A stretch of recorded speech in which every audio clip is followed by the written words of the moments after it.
These are the only 4 simple exercises you need for a stronger core and back. If you're over 60, the last thing you want is to do exercises made for people half your age. I believe it's time to change how we train our core and back. A common, wrong idea that many people have is that the core is just your abs. But research says the core is a complex 3-layer system. The outer layer is your rectus abdominis, the middle layer is your obliques, and the last layer is the transverse abdominis. These deep core muscles work with your spine to support and protect your back. They help stop falls and back pain by making the small muscles along your spine stronger. But most workouts ignore these muscles, so they stay weak and underused. Your exercises should focus on turning on the important stabilizers, both in your core and along your spine. Instead of only trying to build a six-pack, younger bodies can handle crunches and planks. But when you're over 60, these exercises push down on your spine without helping the deep back muscles you need. When the deepest muscles in your core stop working right, your body tries to make up for it. Your back muscles work too hard to replace the weak spine-supporting muscles, and your hips get stiff. This makes simple things like getting up from a chair harder. This is also why many people have ongoing stiffness and weakness in their lower backs that gets worse over time. The good news is that even if these muscles haven't worked properly for years, they respond well to the right training. In the next few minutes, I'll show you 4 movements that turn on your deep core and make your back stronger. By the end of this video, you'll have a full 10-minute routine you can do at home using simple things you already have. First, let's see what's happening with your core. Most people don't know these muscles aren't working until it's too late. We can check this with what we call the breath connection test. Lie down comfortably on your back with your knees bent. Put one hand on your chest and one hand on your lower ribs. Take a normal breath in. Now as you breathe out slowly, imagine gently pulling your belly button toward your spine, not sucking in, just a soft tightening. Can you feel the muscles under your lower hand get a little tight? Can you do this without holding your breath or tensing your shoulders? If you can't feel anything, or if you hold your breath, your deep core connection isn't working well. Now, let's try another test, the standing stability challenge. Stand near a wall for safety. Close your eyes and lift one foot just a little off the ground. Can you hold this for 10 seconds without wobbling or grabbing the wall? If you failed either test, pay close attention. Your core isn't protecting your spine during daily movements. Every time you reach for something, get up from a chair, or walk on uneven ground, your body works extra hard to make up for these missing stabilizers. Let me explain why your core stops working after 60. Understanding this changes everything about how we fix it. First, there's what I call the compensation cascade. When your deep stabilizers weaken, your body doesn't give up. It finds other ways to stay stable. Your back muscles stay tight, your hip flexors get stiff, and your shoulders round forward.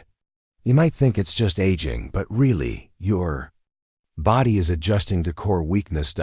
Then there's the sitting epidemic. These deep core muscles are made to work all day, making tiny adjustments to keep you balanced. But when we sit for hours, they basically fall asleep. After years of this, they forget how to turn on when you need them. Finally, there's the fear factor. Maybe you've had back pain or are afraid of falling. So you start moving carefully and avoiding certain movements. But this actually makes your core weaker because these muscles need a challenge to stay strong. Here's the good news. Studies show people who do core stabilization and strengthening exercises have less back pain. Core stabilization is better than regular strength exercises. Unlike building big muscles, which can take months, core stability can improve in days. Once you know how to wake these muscles up, the key is starting with connection, not strength. That means teaching your brain to find these muscles again before asking them to work hard. Now, let's rebuild your core step by step with movements proven to work in research. Movement 1. The modified dead bug. We start lying down because it's easier to feel these muscles when gravity isn't fighting you. This exercise has been studied and shown to turn on deep core stabilizers while keeping stress off your spine. Lie on your back with knees bent, feet flat. Put both hands on your lower ribs to check that breath connection we learned. Lift one knee up to about 90, like you're marching in place. Here's the key. Before you move that leg, engage your deep core using the breath technique. Feel the muscles under your hands tighten slightly. Slowly lower that foot toward the floor, but don't let it touch. Your core should control the movement and keep your back flat. If you feel your back arch or lose core connection, bring the leg back up. This isn't about how far you can reach. It's about keeping perfect core control during the movement. Let's do this together. Engage your core. Lower the leg slowly. Feel the deep muscles working and bring it back up. Switch legs. Research shows this exercise is effective because it challenges your core while your limbs move. This is what happens in daily activities like walking or climbing stairs. Next, we train something called the Pelif press or anti-rotation. This is your core's ability to stop unwanted movements. The Pelif press is studied a lot and is a favorite among physical therapists. You'll need a resistance band or cable machine. If you don't have one, you can use a towel and have someone provide gentle resistance. Stand sideways to where your band is attached, about an arm's length away. Hold the band with both hands at chest height. Keep your feet apart for balance. Before starting, get your core ready. Engage your core. Breathe normally. As you breathe out, gently draw your ribs together while your deep abs wrap around your spine, like the gentle hug we practiced. Now, while keeping your core tight, press the band straight out in front of you and hold it. The band tries to pull you sideways, but your core, especially your side muscles and deep stabilizers, fights it. Hold for 5 seconds, breathing normally. Don't hold your breath. Keep your gentle core engagement active. Slowly bring your hands back to your chest. Stay perfectly square. Don't let your body twist toward the band. This exercise trains your core like it works in real life. Every time you carry groceries on one side, reach across your body, or walk on uneven ground, your core does this anti-rotation. Work, switch sides and repeat. You should feel your obliques and deep core muscles working hard. Now, let's stand and add a real functional challenge. Movement 3, the wall sit. Wall sits improve functional strength in older adults and are safer than regular squats. Stand with your back against a wall, feet about 12 in away and shoulder width apart. Engage your core using the breath technique. Slowly slide down the wall, bending your knees until your thighs are parallel to the floor, like sitting in an invisible chair. Your knees should be over your ankles, not past your toes. Hold this for 15 to 30 seconds while breathing normally. Your deep stabilizers work hard to keep your spine supported against the wall while your legs take the load. As it gets easier, lift your arms straight in front of you. This makes your core work even harder to stay stable. If the full squat is too hard, go only halfway down.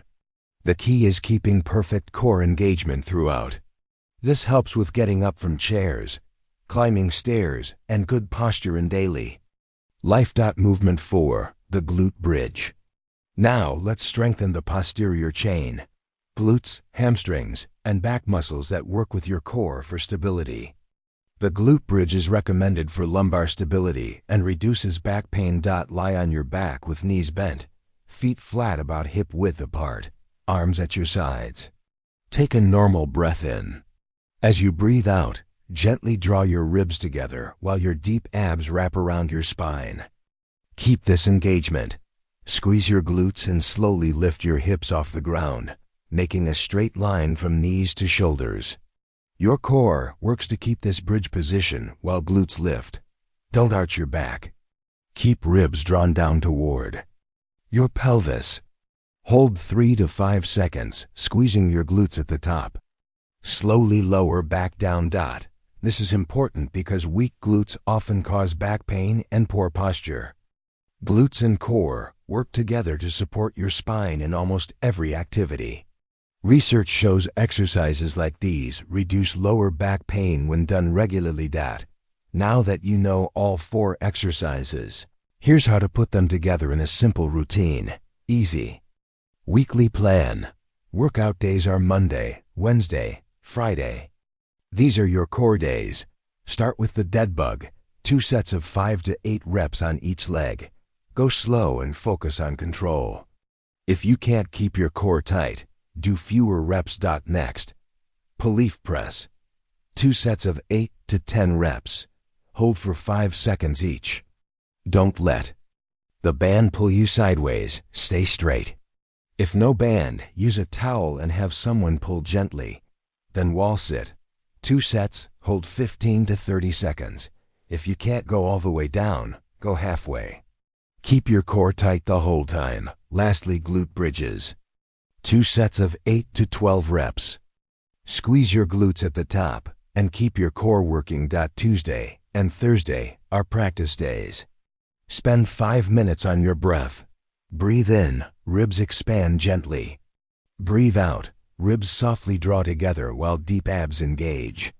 Think of a gentle hug around your middle that tightens slightly as you exhale. Practice turning on those deep muscles when sitting, standing, even walking. Weekends, use what you learned. Engage your core before getting up from a chair, picking something up, or reaching for things. This is where it all comes together. That's it. 3 workout days, 2 practice days, and real-life practice on weekends. Simple, and it works. The key is feeling the muscles work, not working super hard. I'd rather you feel the right muscles for 6 months than rush through exercises for 2 weeks and give up. Your body will tell you when you get stronger. You'll feel steadier getting up from chairs, more confident on bumpy ground, and your back won't be as stiff. The goal isn't perfection. The goal is to keep feeling these deep muscles at your level and slowly rebuild inner strength. Don't let anyone tell you otherwise. Your core can be trained at any age. It just needs the right approach. Start gently. Your body will tell you when it's ready for more. The goal isn't soreness. It's to feel stable, supported, and confident in your movements. I'm curious, which movement felt hardest for you? Drop a comment and let me know. I will read every comment and give tips based on what you're experiencing. If you want more gentle, science-based ways to stay strong and independent after 60, make sure you click the subscribe button below. I'll see you in the next video. Remember, your best years can still be ahead.